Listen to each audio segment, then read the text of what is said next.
Hi everybody, we're going to be doing a hydrangea painting for May this month, and I wanted to share with you some of the colors we're going to be using. You'll need a basic white, a tan or light brown, a dark brown, kind of an olive green color, and a dark red. I use a variety of brands. Some are folk art, American, deco art. There's all kinds of good acrylic paints that you can get at your local craft store. But those are the basic colors that you're going to want to use. And when I set up, I put a small amount on a paper plate or the lid of a Tupperware container because they clean up really well, and you can cover them up and use them later if you want to. You're also going to need a couple of brushes. You can actually do this whole painting with only 2 brushes. This one is a 3/4 inch flat brush, and this one is a number 4 round brush. They're my 2 favorites for doing these kinds of acrylic paintings. I also keep on hand a 1 inch flat brush for doing the backgrounds. You don't have to do that. You can do everything with the smaller flat brush, but I find that the 1 inch brush kind of speeds up my background painting a little bit. Now I have already traced my design on the canvas. You can see it's just some basic shapes, and you might want to customize it a little bit, put in your own shapes. If you want a couple of more flowers in there, you could draw circles. It's just basic circles and leaf shapes. So in another video, I'll show you how you can use a tracer and get a pre-drawn design onto your canvas, but this is a pretty simple one that we're doing today. You're also going to want to have a paper towel or mat, something that you can wipe your brushes on, and a little cup of water so you can rinse your brushes between colors. Okay, so without further ado, I think we will get started. Let me call up my notes here, and we will be ready to go. So I'm going to start with this flat brush, and with the lighter color tan, go in and start putting in my background. Now I'm not really trying to be too precious with it. I'm just getting the color on there, and I kind of work in an X motion back and forth, and it really gives the background that painterly effect. Instead of just going all up and down or all across in one direction, that can really look a little strange once you get it all on there. So I'm just gonna go working loosely around my designs. Doesn't have to be perfect, because I'm gonna come back in here with the smaller brush and clean this up a little bit. The nice thing about tracing your designs on here is that even when you cover it up with paint, if it's a light color, you can still see a little bit of your tracing underneath there, so that it's easy to go back in. Now when I get to these big shapes, it's really easy, because I love this flat brush, because you can just go right up to the edge of it, stop, and pull straight out, and then back to your X strokes all around. Pretty simple way to get around your basic shapes.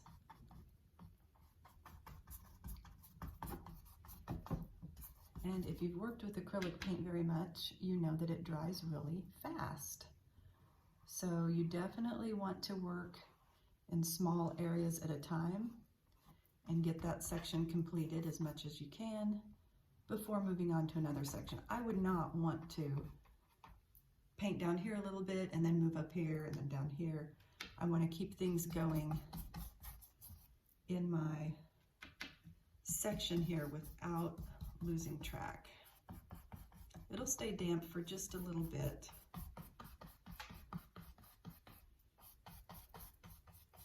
And you can go back in and work that section.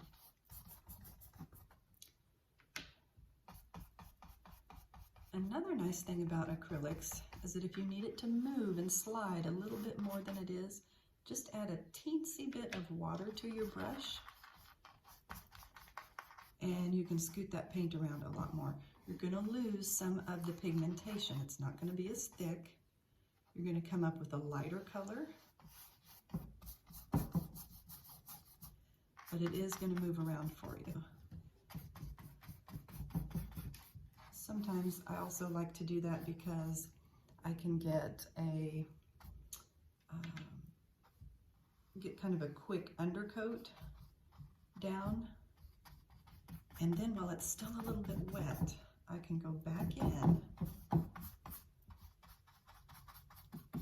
and go over that to get exactly the color that I'm looking for.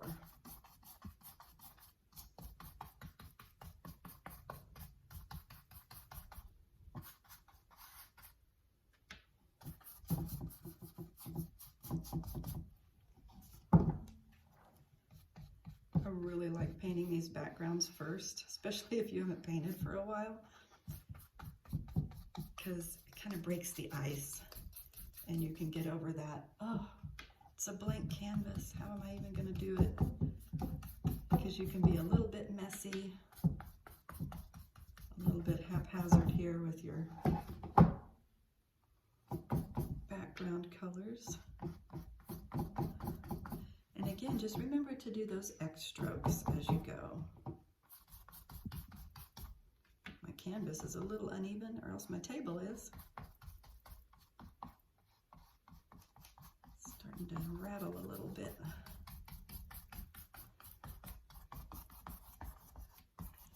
Now it's up to you how much you want to blend that in. You can leave it with a lot of brush strokes showing, or you could go back in even with a tiny bit of water on your brush and work that in and blend it out a little bit more. If it's got areas that are too dark, take a little bit of white on your brush and start working it in on top, and it's going to mix wonderfully with that brown. Sometimes I go back and forth in between white and brown, both on the same brush, so that I can change the coloring of my background.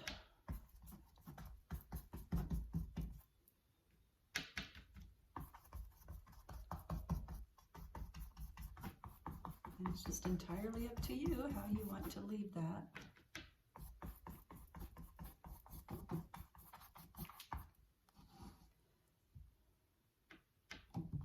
I used to be really concerned about brush strokes showing, and I think it comes from painting other things where you want that really super smooth effect. But working with acrylics on canvas, I've come to really appreciate that painterly effect, that kind of whitewashed, almost rough-looking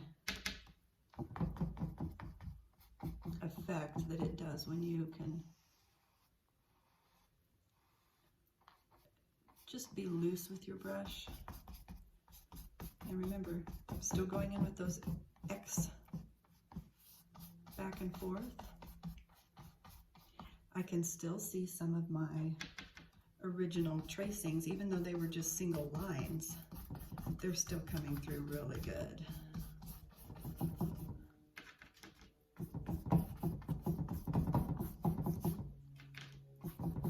I also think it's a good idea to add the two colors when you can, because it just gives a little bit more depth and dimension. If you were looking at these flowers outside, you would be seeing through the leaves a little bit of sunlight and shade, maybe different colorations from the leaves behind it. There's so many different hues and tones that you can see in nature, so it's nice to reflect that with your brush strokes. Okay, so we're going to leave that there. I'm going to rinse my brush out.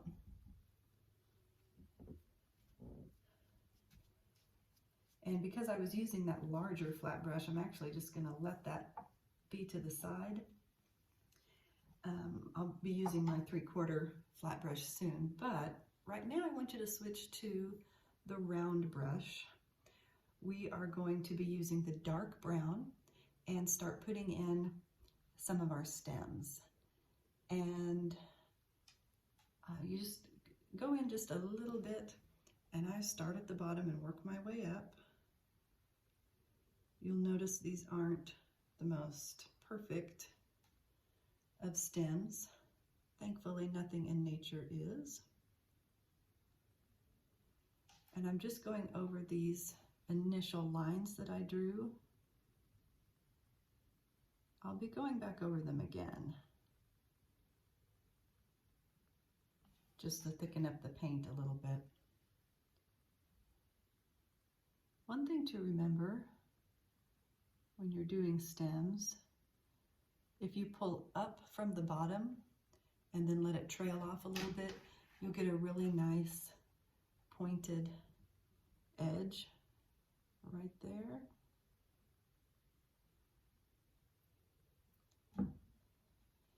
And it's also a good idea to not try to make your lines too perfect and straight.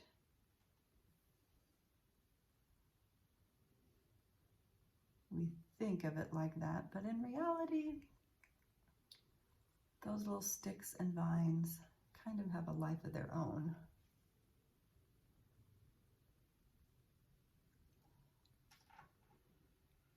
Okay, if you see some thin spots, you can go back over it. You may want it to dry a little bit.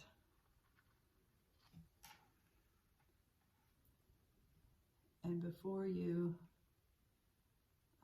get too worried about it, keep in mind that some acrylic paint is thinner than others. It has more water content, and so it may not go on the canvas thick and solid the way that you envision it. All you have to do is do a second layer. You don't have to follow your lines exactly. It's going to look more natural if you have some variation in the thickness of the stems.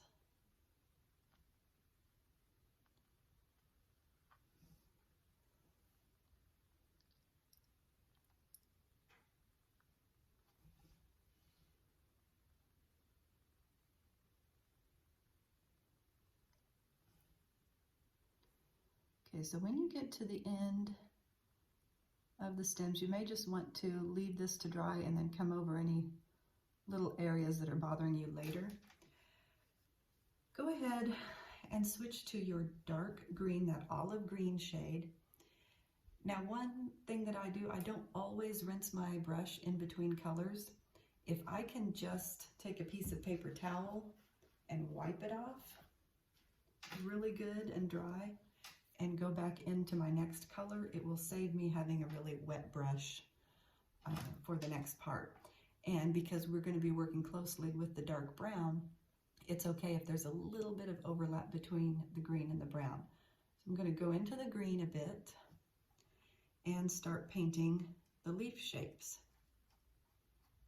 Now this is a really kind of a fun thing to do because you're not having to do a perfect leaf shape. We're putting in the texture of the leaf at the same time that we're doing the shape. So I've got these really short, stubby brush strokes that I'm doing.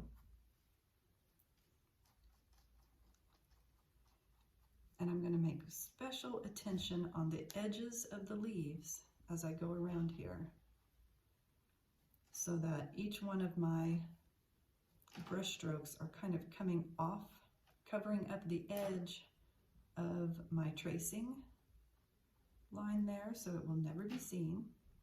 And it's giving that very kind of stippled, jagged edge that this kind of leaf has.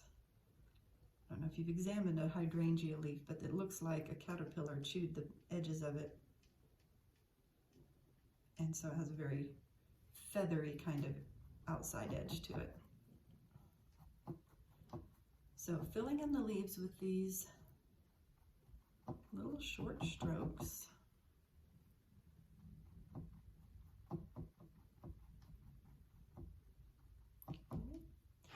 Now we're going to go back into the brown with the same brush, still has green on it, and we're just going to float in some of the brown. And we don't want this to be real defined. That's going to just mix in really nicely with the green. It's going to echo a little bit of our stem color with the brown.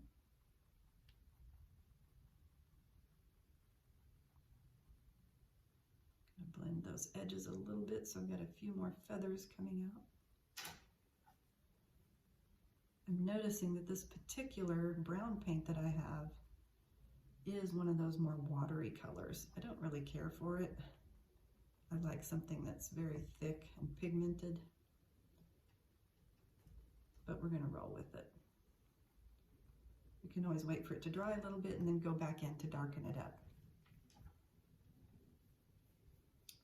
Okay, so we're going to continue working.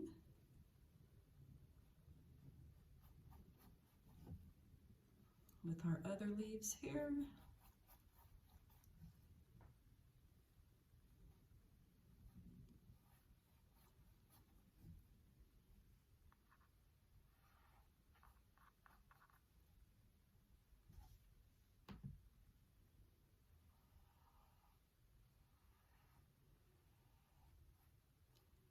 Notice how I just kind of quickly fill in those shapes. I'm going to come back and do the feathering. Just giving it another minute to dry before I go in and layer.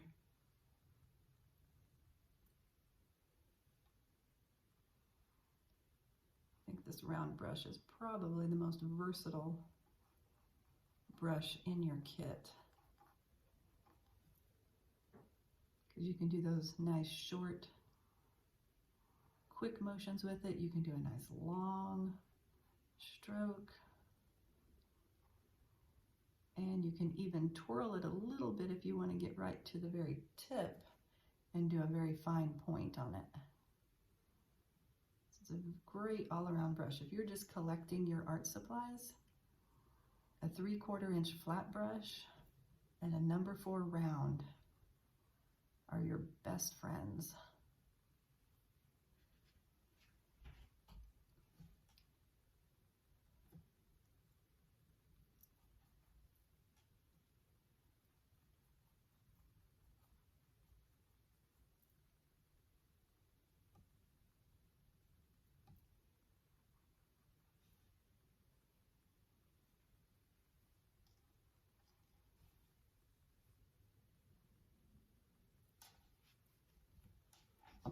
Once again, I'm drying off my brush, getting as much of the paint out between colors that I can, going back and forth between the green and the brown.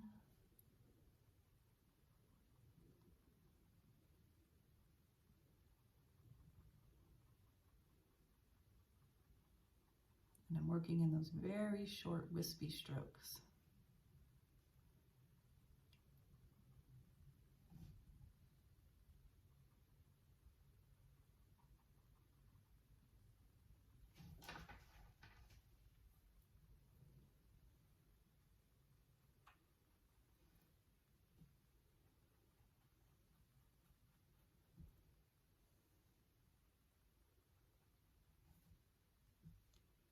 If you feel like you've made a mistake, particularly with the edge, maybe you didn't get the shape exactly the way you wanted it,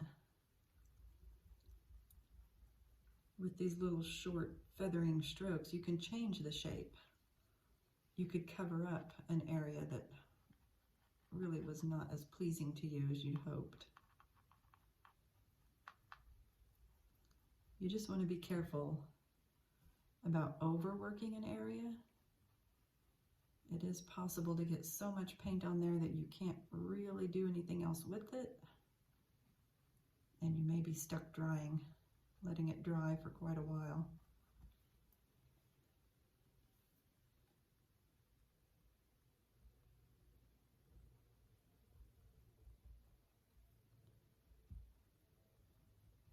As my wonderful Aunt Faye liked to say, Don't work it so much that you kill it. You have to know when to quit.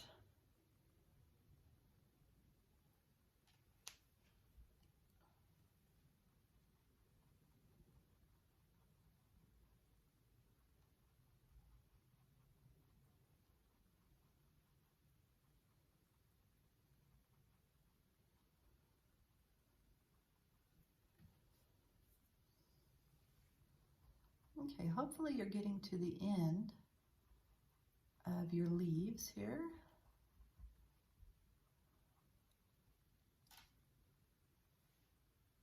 Just a few extra little feathers.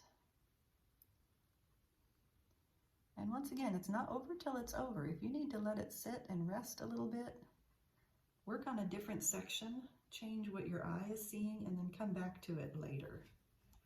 Sometimes if you just go and start working on your flowers, and then by the end of that, you look back at your leaves and see exactly what you want to do to make them be just what you are envisioning for your final product. Now we're going to go into our flowers with our 3/4 inch flat brush, and we're going to use red. Hopefully you've got a dark red or burgundy color, unless you want to make a different shade of hydrangea. You could do, oh, dropped my brush, throwing it around. You could do a blue hydrangea, purple or lavender colored hydrangeas,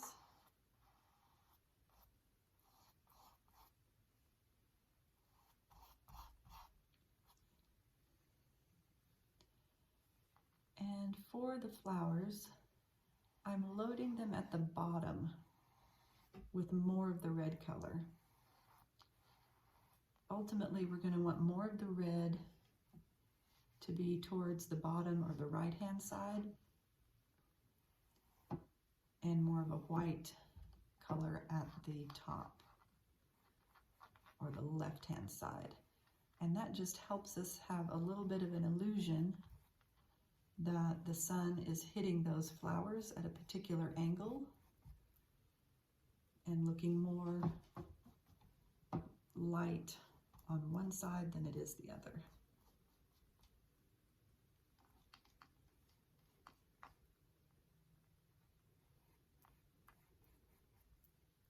And this is really kind of a undercoat, so I'm not going to be terribly concerned about my brush strokes. They're all going to get covered up anyway. I'm just going to try to keep it a little bit lighter. I hope you can see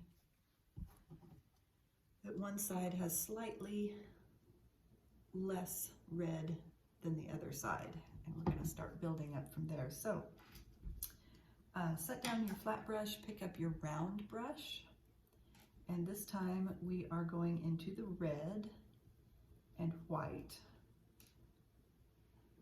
I take a little bit of red to start with, so I've got that as a base in my brush, and then I sort of blot it on my towel, and then I can go into the white. Now we're going to be making a basic star shape that's going to be kind of the basic bloom of, or the blossom of the hydrangea, like a little 5 or 6 pointed star. And you're going to make a whole bunch of these.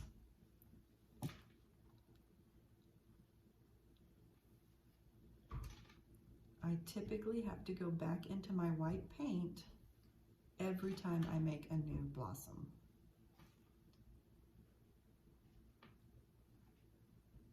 And don't forget to go right off the edge of your flower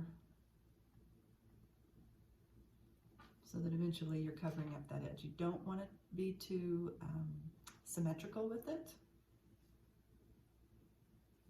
because nature is not symmetrical to our naked eye.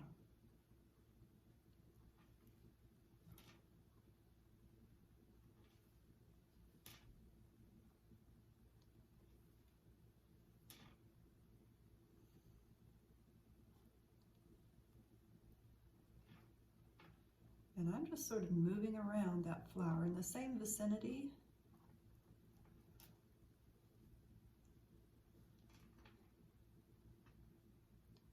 But I'm giving it a little break. Moving over to another part, make another flower, and then back over until I'm filling in a lot of these areas. And you'll see that your white paint, as you're working, is going to pick up the red, which is fabulous. That's where you're going to get that nice, nice blending effect. And it's really creating more of a pink hydrangea, which is what we wanted in the first place. If we had started out with that pink color, we would have just had kind of a white, mucky mess.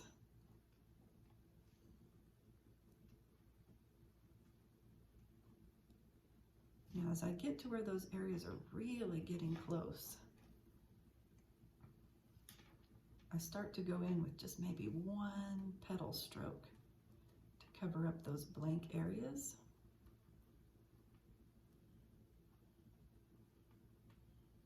And again, we're creating this illusion, and it's the illusion that these are all layered one on top of the other.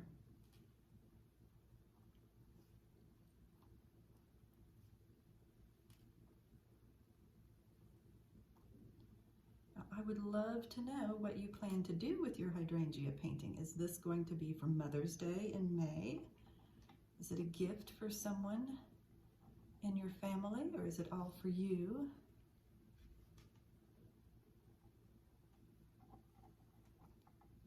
Go ahead and write in the comments what you're going to be doing with your hydrangea painting.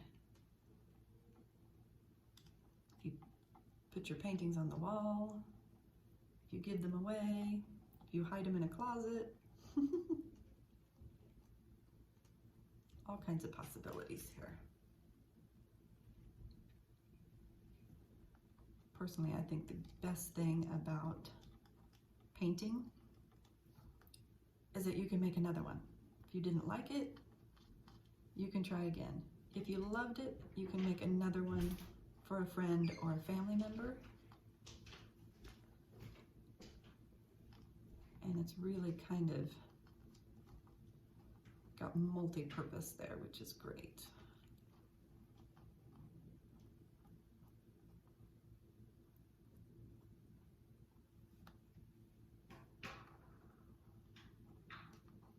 Another thing you'll notice in nature, nature loves odd numbers. So many things that you observe in nature will have an odd number of leaves, an odd number of petals, an odd number of blooms on the branch. And it turns out that that is one of the most pleasing ratios to our eye. We like to see different odd numbers of things together. Kind of creates a balance for us.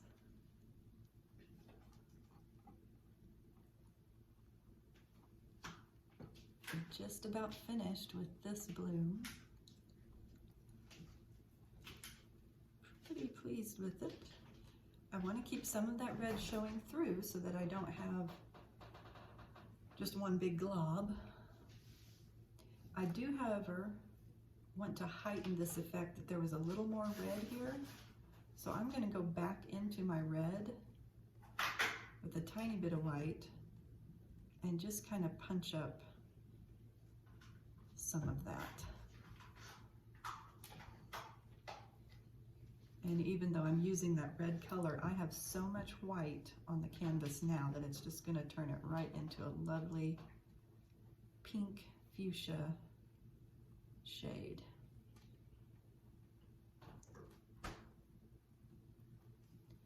It's also a nice effect to go back in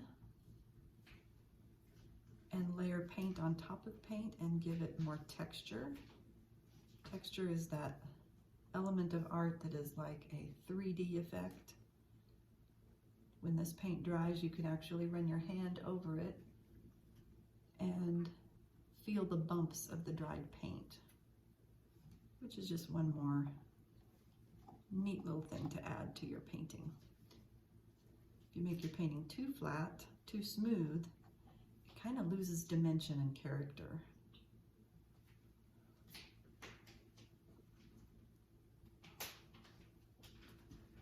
And I'm really starting to think that as we get more into a technological and artificial intelligence type of society, we're going to appreciate more and more the things that are handmade. It shows that someone put their own thoughts and feelings into it physically.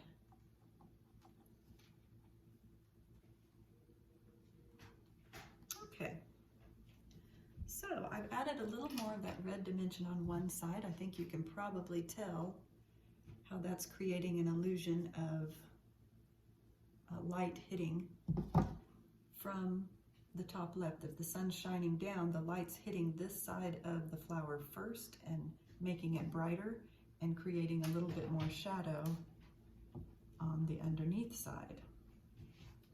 So now we need to go in and work on this other bloom, the red. I'm going to put down just a bit more red so I can heighten that effect here.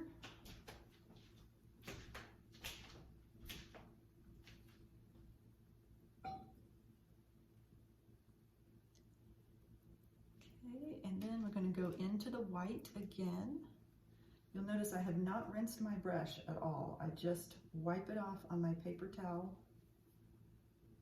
and go into my color again. So 1, 2, 3, 4, 5. 1, 2, 3, 4, 5. Making little stars. They are not nearly perfect, and I don't need them to be.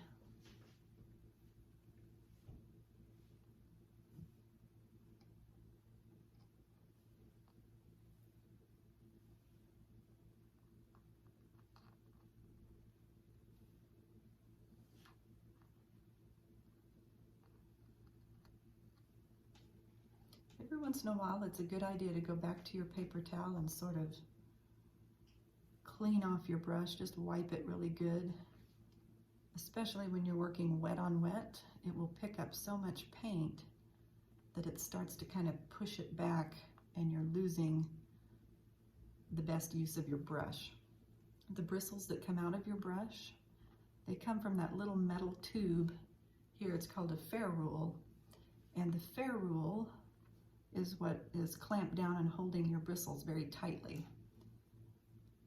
But if you get a whole lot of paint jammed up in there, pretty soon your brush can no longer make its natural shape, and you feel like you're kind of just working with a big blob. So I go right back to my paper towel, wipe off the brush. You always want to work from the ferrule, the metal tip, down to the tips of the bristles. And I even give it just a little bit of a twirl when it's a round brush like this, so that you get that shape back of the round and tapered edge of it.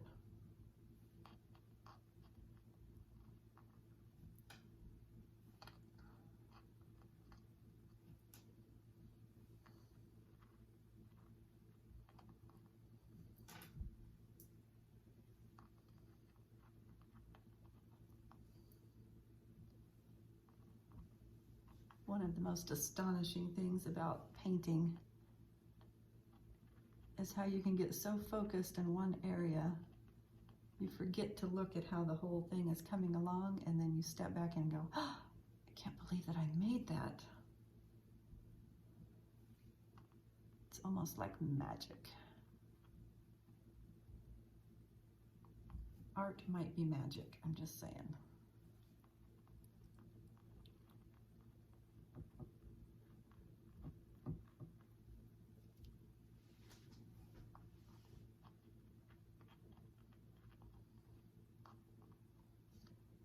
So I haven't made every bloom a star shape. I try to do at least 3 petal shapes together.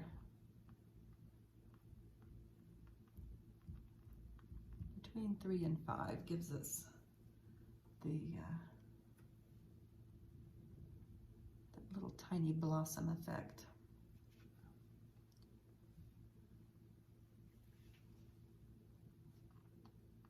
Okay, coming in with a little more red here on the underside of it,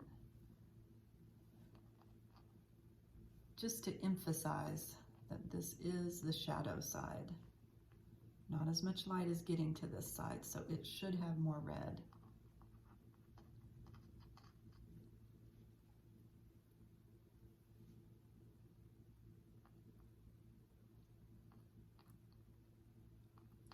And I kind of go back and see if I've gotten any areas that are maybe a little too uniform, and throw in something a little off so we're not getting so symmetrical and perfect that it doesn't look natural. Nature is perfectly imperfect, and that's what we want to emulate. Now, as I was painting this second blossom, I actually noticed I had forgotten to do a little stem here. So I'm going to put him in real quickly. I'm also going to go back over any of the stem that I really feel should be darker, and that's personal preference. If your background is showing through to the point that you just feel like it's ruining the effect, then just go back over it with a little bit of paint, and that second layer should do the trick. And it can be a little wobbly. It can have slightly different tones to it. That's just going to accentuate the natural look. This is also a good time to look back at your leaves. Do you have any bare spots where the background was showing through? And you need to go back in with a tiny bit of brown or green. Now's your chance.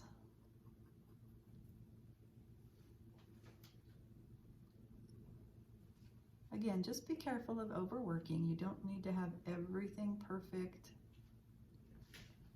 every line exactly like your pattern was, if you used a pattern. There's been times I changed my whole idea while I was painting because as I was doing it, it just was not working right. And that's okay.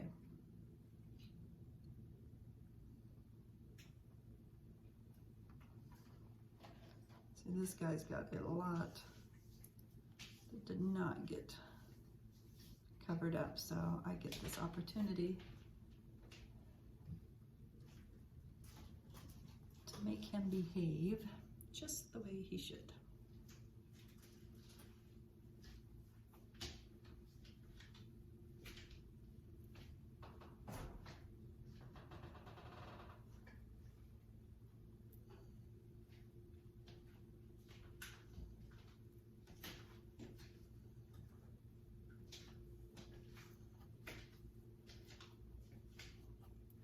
Even when I'm happy with the edges, sometimes I want to go back into the main body of it just to give it a little more coverage. And especially if you haven't been rinsing your brush with water and you've got a little bit of some other colors of paint on it, it can give you some really nice shading. Completely accidental, you wouldn't have gotten if you had just started with one color. I like a fair bit of coverage on my canvas.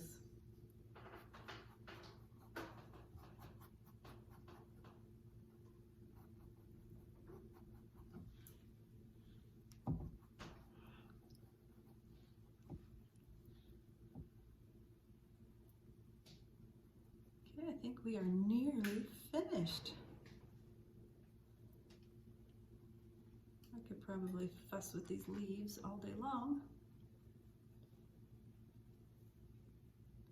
but we've got to get to a stopping point so we can make some more great stuff. So that is our lovely hydrangea painting.